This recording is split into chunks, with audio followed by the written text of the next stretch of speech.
stop scrolling. Right now. Because what I'm about to tell you will shatter everything you think you know about Hollywood's golden age. Those glamorous stars smiling from black and white photographs, those perfect faces that defined an era, those names that became synonymous with elegance and sophistication, every single one of them was a lie. A carefully constructed fiction manufactured by the most powerful propaganda machine America has ever known. You believed those smiles, didn't you? You thought Rita Hayworth was born that way.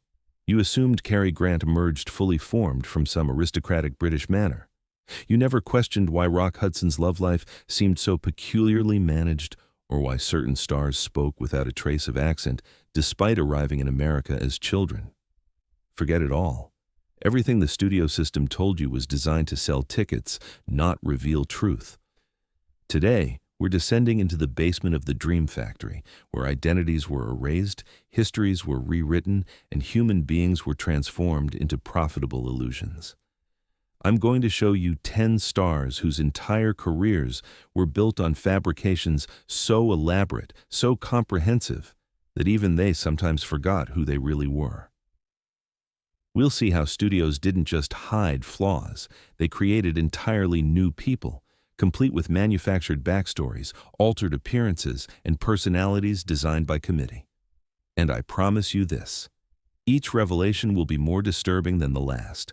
By the time we reach the final name, you'll understand just how far Hollywood was willing to go to protect its fantasies.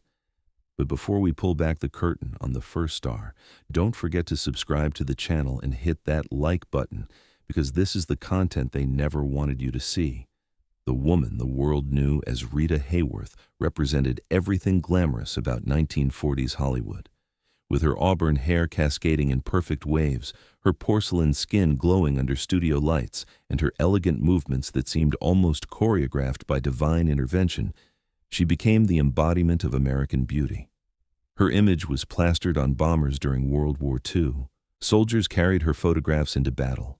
She was the dream that kept men fighting, the fantasy that represented home and everything worth protecting. But Rita Hayworth never existed.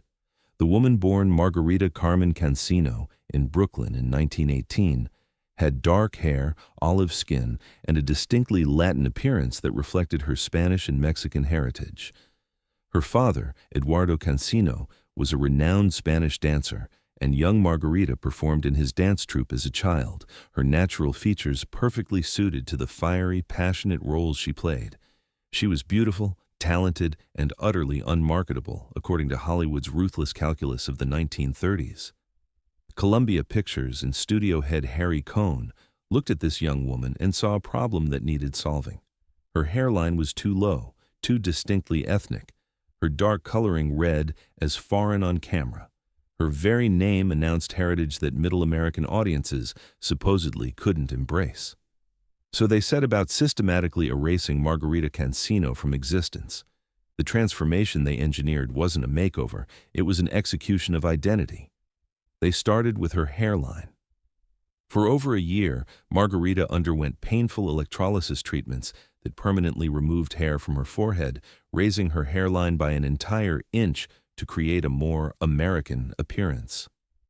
Hour after hour, week after week, electricity burned away the follicles while she endured the pain, understanding that her career depended on becoming less of what she naturally was. Then, they bleached and dyed her naturally dark brown hair to a vibrant red that would photograph as lighter on black and white film. They changed her name to Rita Hayworth, stripping away the Spanish surname that connected her to her father, her heritage, her history. But the physical transformation was only the beginning. The studio constructed an entirely new biography for her. Press releases claimed she was of Irish and English descent. Interviews carefully avoided any mention of her Spanish father or the dancing that had been her life. They taught her to speak differently, move differently, present herself as the kind of wholesome American girl who could have grown up next door to anyone in Kansas or Ohio. Margarita Cancino, the Latina dancer, was buried alive beneath Rita Hayworth, the American dream girl. The cruelty of this erasure went deeper than anyone acknowledged at the time. Rita spent her entire career playing roles that required her to deny her actual background. She became famous for playing passionate, exotic women, but always as a white woman slumming in foreign cultures, never as someone who authentically belonged to those worlds. The studios had her heritage both ways. They erased it from her identity while exploiting the sensuality they associated with it. She was allowed to be exotic only after being stripped of actual ethnicity. Years later, when Rita's daughter, Princess Yasmin Aga Khan, spoke about her mother, she described a woman who never fully recovered from having her identity systematically dismantled. Rita struggled with alcoholism and eventually developed Alzheimer's disease. In her final years, suffering from dementia, she would sometimes seem confused about who she was supposed to be.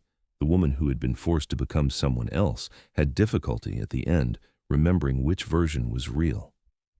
If Rita Hayworth's transformation represented the erasure of ethnicity, then Cary Grant's fictional biography revealed Hollywood's systematic concealment of class.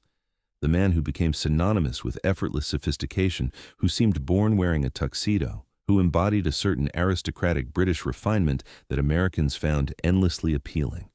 This man was invented from whole cloth to hide a childhood of Dickensian poverty and trauma. Archibald Alexander Leach was born in 1904 in Bristol, England, into circumstances so grim they read like deliberate melodrama. His father was an alcoholic. His mother suffered from severe mental illness.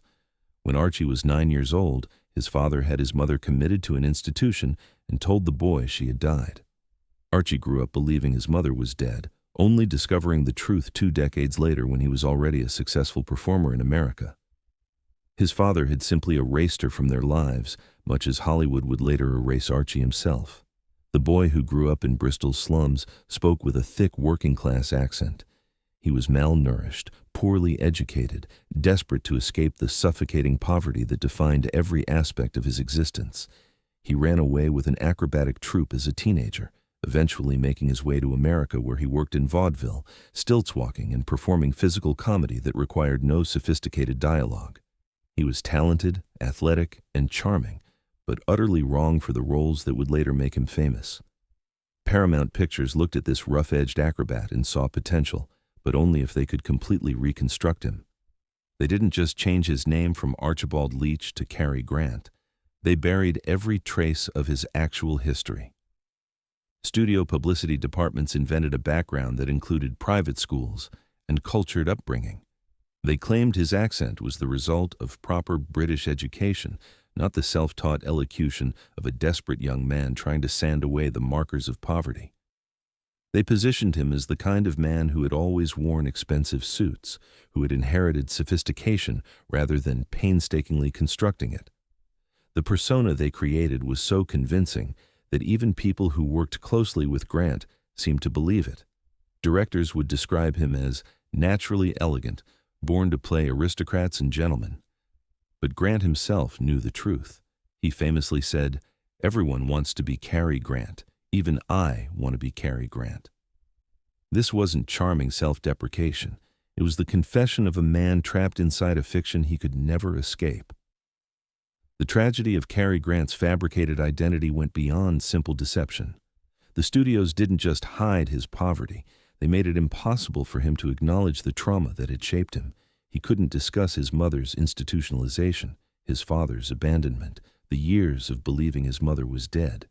These experiences, which surely contributed to the anxiety and depression he battled throughout his life, had to remain secret because they contradicted the image of unflappable sophistication. The man who appeared most comfortable in his own skin on screen was desperately uncomfortable with the person he actually was. Grant's later experimentation with LSD in therapeutic settings, his failed marriages, his difficulty with intimacy, all of these suggested a man still trying to reconcile Archie Leach with Cary Grant. But the studio system had done its work too well. By the time he might have been free to be himself, he no longer knew which self was real. But if Grant's fabrication concealed trauma and poverty, Rock Hudson's manufactured image required something even more totalitarian, the complete suppression of his sexual identity in service to an illusion that defined 1950s masculinity. Hudson became Hollywood's ideal man, the template for romantic leading men, the fantasy husband for millions of American women. And every single moment of his public life was a carefully orchestrated lie. Rock Hudson was born Roy Harold Scherer, Jr. in Illinois in 1925. The man who would become famous for his masculine presence had a difficult childhood marked by his father's abandonment and his stepfather's abuse. But these biographical details, while concealed, weren't the central fiction of his career. The real lie was far more systematic and invasive. Hudson was gay, and everyone in Hollywood knew it.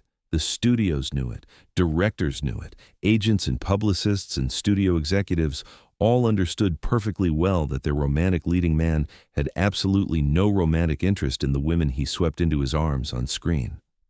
But in the 1950s, this truth was utterly incompatible with stardom. So the system engineered a solution that required Hudson to live a double life so complete it amounted to a kind of daily performance more demanding than anything he did on camera. The studio arranged his marriage to Phyllis Gates, his agent's secretary, in 1955. The wedding was a publicity event designed to silence persistent rumors about Hudson's sexuality. Gates herself later claimed she hadn't known about Hudson's orientation before the marriage, though others disputed this, suggesting she was a willing participant in the deception. The marriage lasted 3 years before ending in divorce, but its purpose had been served. Hudson now had the credentials of heterosexual respectability that the public demanded. But the management of Hudson's image went far beyond a sham marriage. The studio controlled who he was seen with, where he went, how he dressed, what he said in interviews. Publicity departments planted stories about his romances with various actresses. They created an entire fictional romantic history designed to reinforce the image of Hudson as a heterosexual heartthrob. He was forbidden from being seen at gay bars or associating publicly with known gay men. His actual relationships had to be conducted in absolute secrecy, adding shame and fear to what should have been normal human connection. The cruelty of this system became devastatingly apparent when Hudson contracted AIDS in the early 1980s. Even as he was dying, he initially tried to hide his diagnosis, understanding that revealing the truth about his illness would inevitably reveal the truth about his sexuality and destroy the image that had defined his entire career. When he finally went public with his diagnosis in 1985, shortly before his death, it was one of the first times Americans confronted AIDS as something that affected people they knew and admired, rather than a distant crisis happening to strangers. Hudson's death at age 59 brought brief attention to the AIDS crisis, but it also revealed the human cost of Hollywood's systematic deception. Here was a man who had spent his entire adult life unable to publicly acknowledge who he loved, unable to live authentically, forced to participate in the construction of an image that denied his fundamental self. The studios hadn't just hidden an aspect of his identity, they had made his actual life impossible to live, except in shadows and secrets. If Hudson's story revealed how Hollywood policed sexuality, Lana Turner's fabricated origins showed how the studios manufactured discovery itself, turning random chance into marketable mythology. The story every fan knew was irresistible in its simplicity. A beautiful teenage girl is spotted by a talent scout while sipping a Coke at Schwab's Pharmacy in Hollywood. She's discovered purely by accident, proof that stardom can happen to anyone, that the American dream is always just one lucky break away. None of it was true. Lana Turner was born Julia Jean Turner in Idaho in 1921, and her early life bore no resemblance to the carefree adolescence the studios later invented for her. Her father was murdered when she was 9 years old, killed in a robbery that was never solved. Her mother struggled to support them, and young Julia grew up in poverty, moving frequently, attending multiple schools, lacking the stability that might have grounded her through adolescence.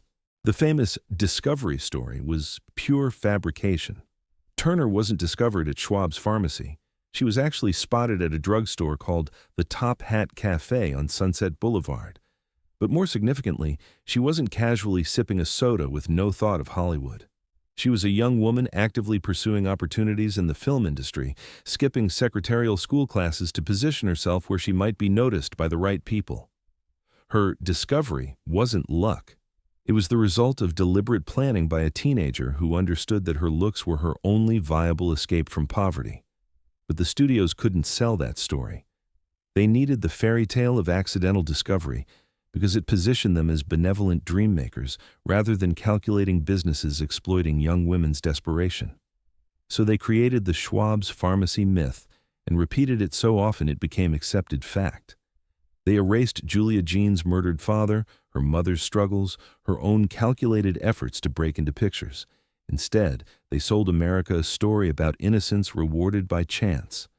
The consequences of this fabrication shaped Turner's entire career.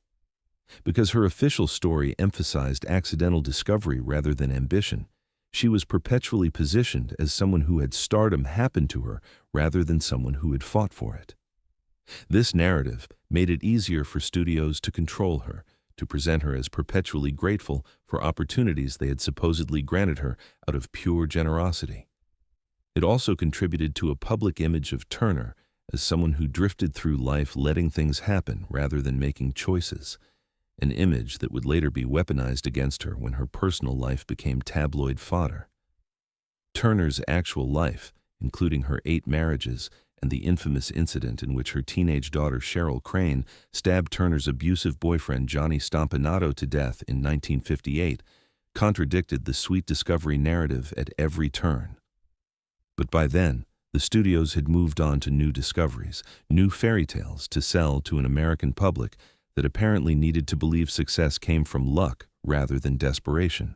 But if Turner's manufactured origin story revealed Hollywood's need for fairy tales, Tony Curtis's transformation exposed the industry's systematic anti-Semitism and the erasure of ethnic identity required for stardom.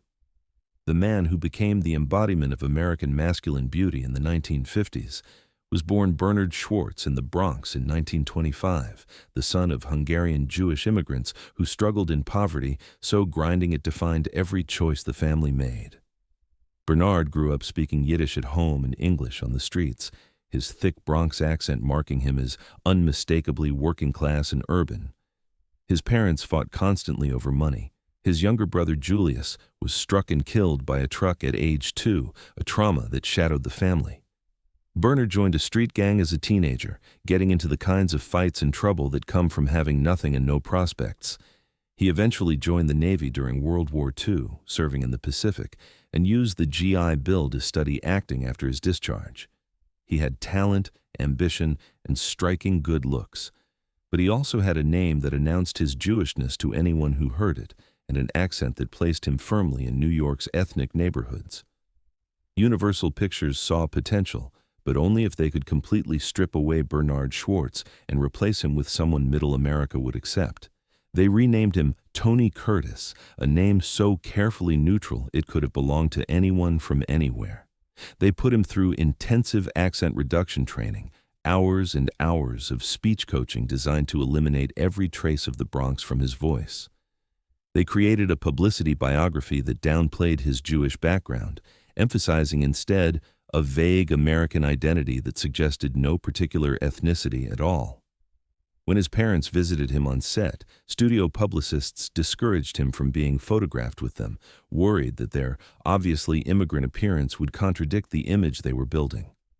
The transformation was so complete that Curtis became famous for playing characters with names like Antoninus in Spartacus and Joe in Some Like It Hot, roles that had nothing to do with his actual background.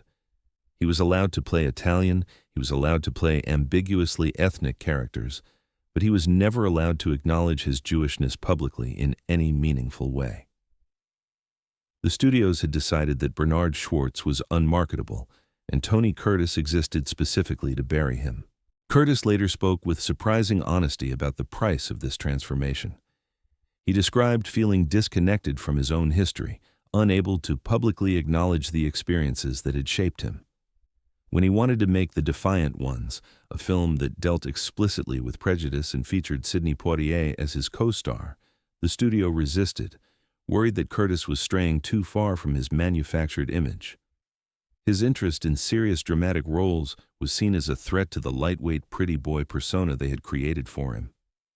In his later years, Curtis became more open about his Jewish identity and his Bronx roots, but by then the damage was done. He had spent his prime years pretending to be someone else, and the disconnect between Bernard and Tony contributed to the personal struggles, addiction issues, and troubled relationships that marked his life. The studios had given him fame, but only by taking away the parts of himself that might have grounded him.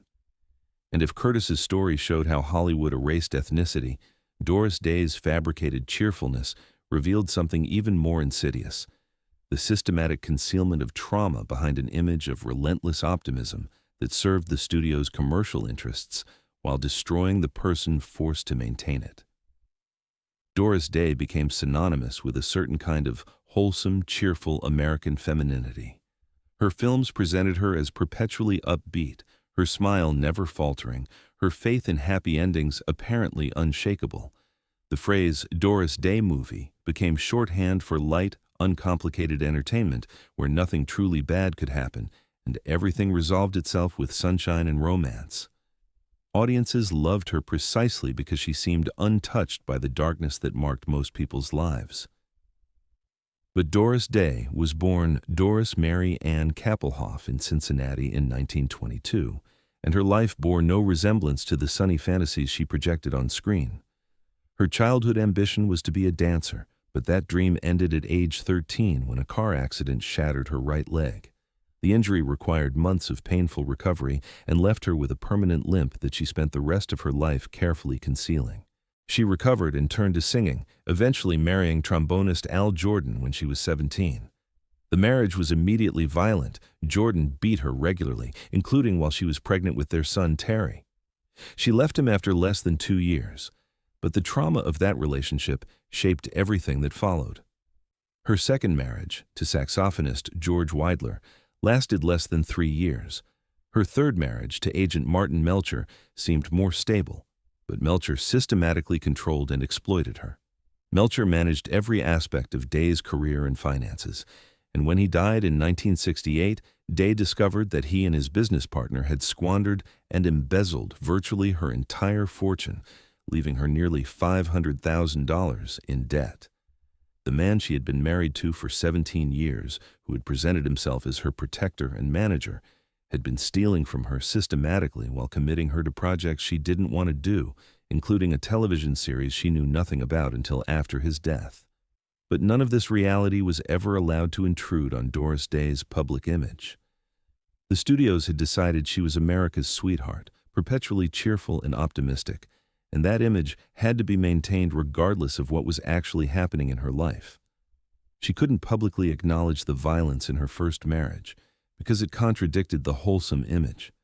She couldn't discuss the financial exploitation she suffered because it would make her seem like a victim, and victims weren't bankable.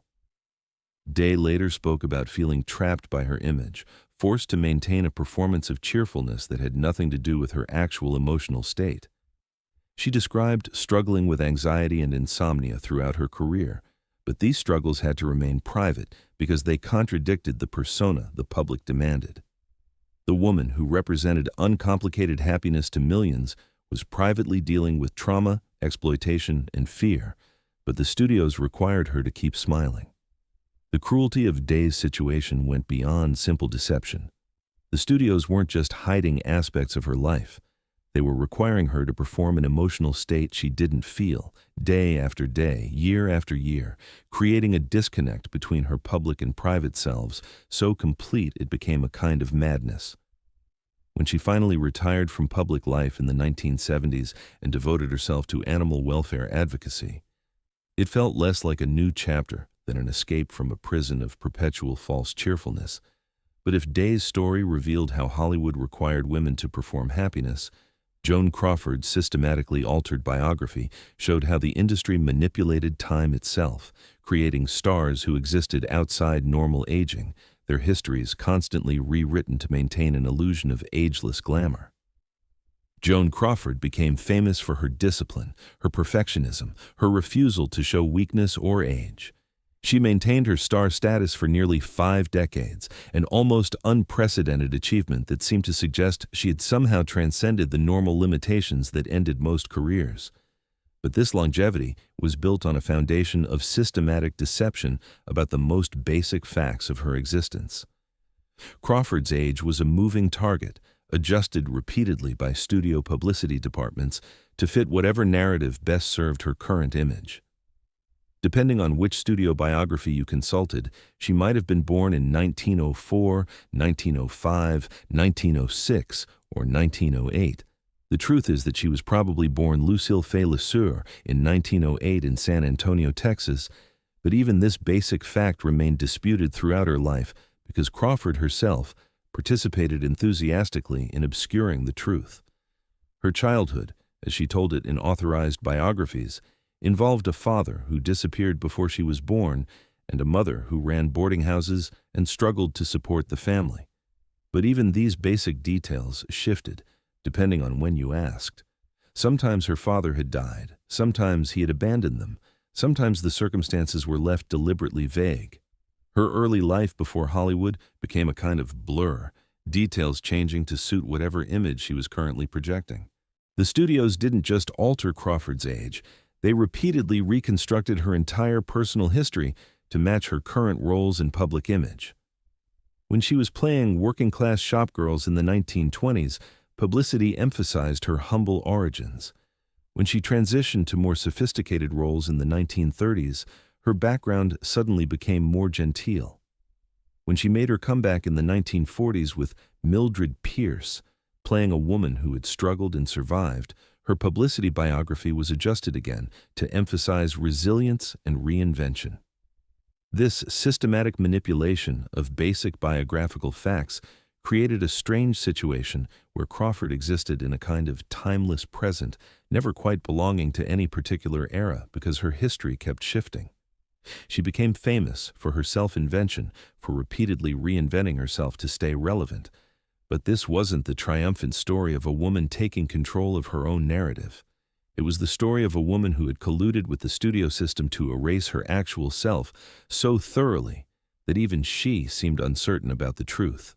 Crawford's adoption of 4 children while maintaining her demanding career added another layer to the fabrication. The studios positioned these adoptions as evidence of her maternal nature and capacity for love. But her daughter Christina Crawford's memoir, Mommy Dearest, painted a devastating portrait of abuse, alcoholism, and rage behind the carefully maintained public image. Whether Christina's account was entirely accurate or partially exaggerated, it revealed the fundamental disconnect between Crawford's public persona and private reality. By the end of her life, Crawford had become a kind of living fiction, a person whose basic biographical details remained contested, whose age was uncertain, whose personal history had been revised so many times that establishing truth became nearly impossible. The studios hadn't just hidden aspects of her life, they had made her life itself into a performance with no reliable script. If Crawford's systematically altered history showed how Hollywood manipulated time, Natalie Wood's reconstructed background revealed how the industry Americanized immigrant families, erasing cultural identity in service to an image of natural, uncomplicated American stardom. Natalie Wood was born Natalia Nikolaevna Zakharenko in San Francisco in 1938 to Russian immigrant parents who had fled the aftermath of the Russian Revolution. Her parents spoke Russian at home. Her mother, Maria, was fiercely ambitious for her daughter and pushed her into show business as a small child, perhaps seeing it as the ultimate vindication of their American journey. Young Natalia's early memories were filled with Russian language, Russian food, Russian cultural traditions that connected her to a homeland she had never seen. But when she entered Hollywood, all of that heritage had to be hidden. The studios changed her name to Natalie Wood, erasing the Russian surname that announced her family's origins. They created publicity materials that downplayed her immigrant background, suggesting instead that she was simply a naturally talented American child who happened to have been born into a theatrical family. Her Russian heritage was mentioned occasionally, but always in the most superficial, exotic terms, never in ways that might suggest she was fundamentally foreign or different from other American children.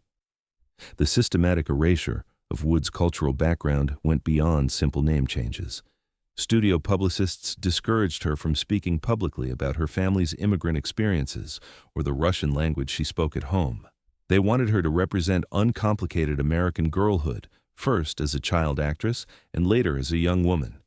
Her famous roles in Rebel Without a Cause, West Side Story, Splendor in the Grass positioned her as quintessentially American, dealing with American teenage problems in American settings. This required Wood to suppress not just her language, but aspects of her personality and upbringing that reflected her family's Russian background. Her mother's intense involvement in her career, which might have seemed normal in the context of Russian theatrical traditions, had to be downplayed because it suggested the kind of aggressive stage mothering that Americans viewed with suspicion. The family's close-knit, insular quality had to be presented as generic ethnic warmth rather than anything specifically Russian.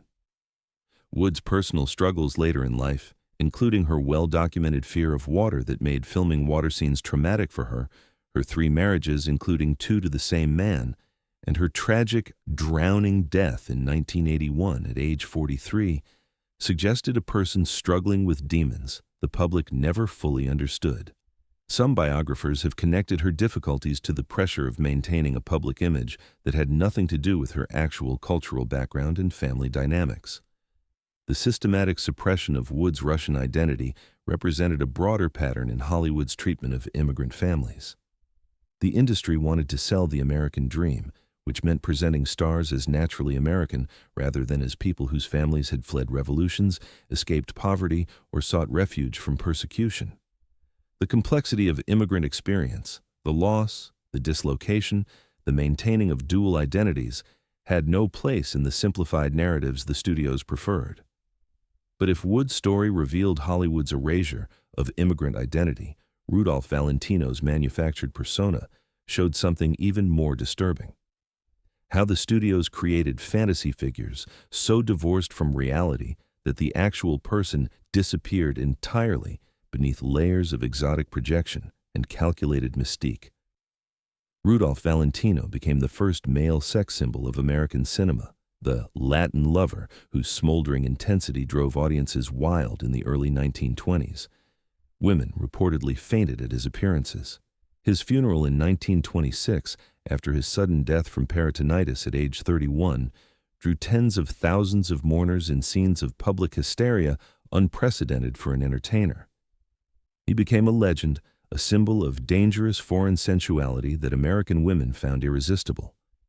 But Rodolfo Alfonso Raffaello, Pier Filibert Guglielmi di Valentina d'Antonghella, was born in Castellaneta, Italy in 1895, and his actual personality bore little resemblance to the smoldering Latin lover the studios created. Friends and colleagues described him as gentle, thoughtful, interested in agriculture and dance. He had trained as an agronomist before emigrating to America in 1913, arriving with dreams of starting a business or perhaps working in horticulture. Instead, he struggled in New York, working as a gardener, a waiter, a taxi dancer in ballrooms where women paid to dance with professional partners. He was good-looking enough to make money from his appearance, but the work was precarious and sometimes humiliating. He eventually made his way to Hollywood, where his exotic appearance and dancing ability led to small roles that gradually became larger. The studios looked at this Italian immigrant and saw an opportunity to capitalize on America's fascination with foreign exoticism. They constructed the Valentino persona carefully, the dangerous foreigner, the man whose very difference from American men made him attractive, the Latin lover whose intensity suggested passions that proper American masculinity supposedly suppressed. But this image required Valentino himself to disappear. He wasn't allowed to discuss his interest in agriculture or his gentle temperament. He couldn't present himself as simply a talented performer who happened to be Italian.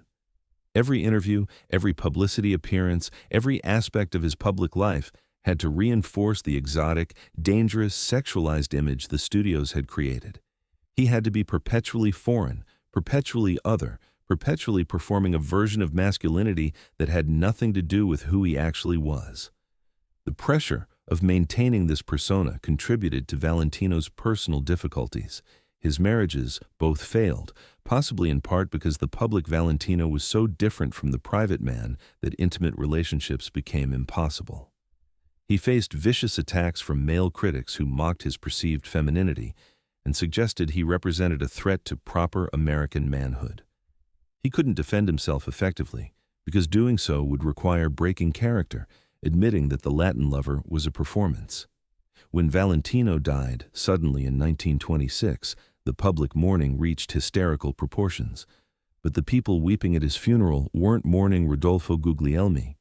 They were mourning the fantasy figure the studios had created, the exotic stranger they had been allowed to desire from a safe distance. The actual man had been buried long before, suffocated beneath layers of calculated mystique that made him into something less than human. A symbol, an image, a carefully controlled projection with no room for authentic self. But if Valentino's transformation revealed how studios created fantasy figures, Merle Oberon's concealed heritage exposed the most disturbing aspect of Hollywood's systematic deception: how racial prejudice so thoroughly shaped the industry that stars of mixed-race heritage had to hide their very existence, living in perpetual fear of discovery in an era that would have destroyed their careers if the truth emerged. Merle Oberon became one of Hollywood's most celebrated beauties of the 1930s and 1940s, famous for her porcelain complexion, her refined features, and her aristocratic bearing. The studios promoted her as British, a sophisticated product of England's upper classes who brought genuine nobility to Hollywood's manufactured glamour. Her exotic beauty was noted and admired, but always within the safe parameters of white European elegance. Every word of her official biography was a lie designed to hide a truth that would have ended her career instantly. Oberon was born Estelle Merle O'Brien Thompson in 1911, not in Tasmania as her official biography claimed, but in Bombay, India. Her mother, Charlotte Constance Selby, was of Sinhalese and Maori heritage, her ancestry traceable to Sri Lanka and New Zealand. Her father, Arthur Thompson, was white British. In the rigid racial hierarchies of British colonial India and 1930s Hollywood, this mixed-race heritage was absolutely unmarketable and potentially career-ending. Oberon understood this reality with devastating clarity.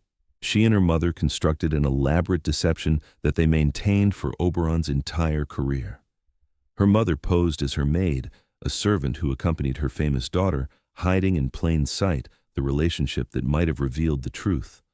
Oberon claimed to have been born in Tasmania, creating distance from India and its associations. She carefully maintained her English accent and adopted mannerisms that suggested British aristocracy rather than colonial mixed-race origins. The deception went deeper than simple name changes or biographical adjustments. Oberon lived in constant fear of discovery. She avoided certain social situations where questions about her background might become too specific. She maintained distance from family members whose appearance might contradict her official story. When her mother died in 1937, Oberon couldn't publicly acknowledge the loss because doing so might raise questions about why her maid merited such grief. The studios, possibly unaware of the full truth, nonetheless benefited from Oberon's careful self-presentation. They marketed her exotic beauty while positioning it safely within white European parameters. Her roles often capitalized on her distinctive appearance. She played mixed-race characters occasionally, but always characters whose mixed heritage was presented as tragic or exotic rather than ordinary. The actual complexity of her background, the reality of colonial racial mixing, had no place in Hollywood's preferred narratives. Oberon's personal life reflected the strain of maintaining this deception. Her marriage to cinematographer Lucien Ballard was marked by his meticulous lighting of her face, creating the luminous porcelain-skinned image that became her trademark. Whether Ballard knew the truth is unclear, but his photographic techniques effectively continued the visual erasure of her actual heritage. When a car accident in 1937 scarred her face, Ballard developed innovative lighting techniques to hide the scars, extending the pattern of concealment that defined her entire career. The truth about Oberon's heritage only became widely known decades after her death in 1979, when biographers pieced together evidence from birth records and family accounts that her official biography had concealed. The revelation should have prompted reflection on Hollywood's racial politics and the human cost of prejudice so severe that successful people had to deny their own mothers. Instead, it was largely treated as an interesting footnote to a glamorous career. But Oberon's story represents something more disturbing than simple deception. She lived her entire adult life unable to publicly acknowledge her mother, her heritage, her actual origins. She existed in a state of perpetual performance so total that authentic self-expression became impossible. The studios didn't just hide aspects of her identity. They created a situation where her very survival as a star required her to participate in the erasure of her own mother's existence. This wasn't just Hollywood creating attractive fictions. This was a system so poisoned by racial prejudice that it forced human beings to deny their families, their histories, their fundamental identities to achieve success. And unlike the other stars we've examined, Oberon couldn't even acknowledge the cost of this deception during her lifetime without destroying everything she had built. Pull back now and look at what we've uncovered. 10 stars, 10 systematically constructed lies. Rita Hayworth stripped of her Latina heritage through painful physical transformation. Cary Grant erased of poverty and trauma to create an aristocratic fantasy. Rock Hudson forced into a false heterosexual life that denied his authentic self. Lana Turner's calculated ambition rewritten as lucky accident. Tony Curtis's Jewishness buried beneath a neutral American image. Doris Day required to perform endless cheerfulness while suffering private trauma. Joan Crawford existing in timeless suspension as studios rewrote her age and history at will. Natalie Wood's Russian heritage suppressed to maintain an image of uncomplicated American girlhood. Rudolph Valentino transformed into an exotic fantasy figure that bore no relation to his actual personality. And Merle Oberon forced to deny her own mother's existence to hide mixed-race heritage that would have destroyed her career. This wasn't just publicity. This wasn't simply the normal gap between public image and private reality that all famous people navigate. This was systematic, calculated erasure of identity carried out by studios that understood they weren't just selling movies, they were selling fantasies that required human beings to stop being themselves. The studio system functioned as a kind of identity factory, taking raw material in the form of talented, ambitious people and processing them into marketable products. Ethnicities that didn't fit the narrow definition of acceptable whiteness were erased through name changes, accent reduction, and fabricated biographies. Sexual orientations that contradicted profitable romantic images were buried beneath arranged marriages and carefully managed public appearances. Class backgrounds that suggested struggle rather than fairy tale luck were rewritten entirely. Even basic facts like age and place of birth were treated as malleable, subject to revision whenever the studios decided a different story would sell better. The human cost of this system is almost incalculable. We're not just talking about the normal pressure of fame or the reasonable expectation that public figures will maintain some privacy. We're talking about people who spent their entire adult lives unable to acknowledge their families, their histories, their fundamental selves. We're talking about systematic trauma inflicted in service to profit, about an industry that required people to participate in their own erasure as the price of success. And here's what makes this even more disturbing. These 10 stars are just the ones we know about. They're the tip of the iceberg, the cases where enough information has emerged over decades to piece together the truth. How many other stars underwent similar transformations that remain hidden? How many other identities were erased? How many other families denied? How many other authentic selves buried beneath calculated fictions that we still accept as truth? The studio system, as it existed in Hollywood's golden age, is gone now, dismantled by antitrust decisions and changing business models.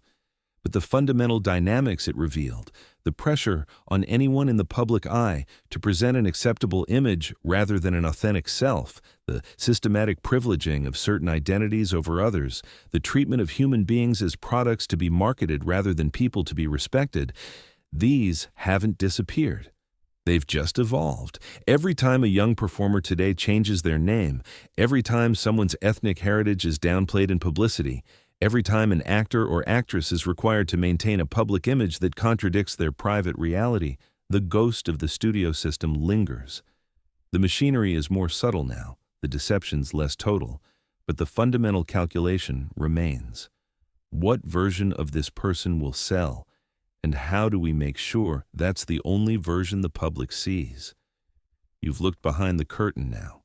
You've seen the machinery that constructed the stars you thought you knew. The question is what you do with this knowledge. Do you go back to consuming Hollywood's fantasies uncritically, or do you watch with more skeptical eyes, understanding that every perfect image has been carefully constructed and asking yourself what truths are being hidden? These weren't just stars whose careers were built on fiction. They were human beings who were forced to deny themselves for the entertainment of millions. The tragedy isn't that they lied. The tragedy is that telling the truth was never an option the system allowed them.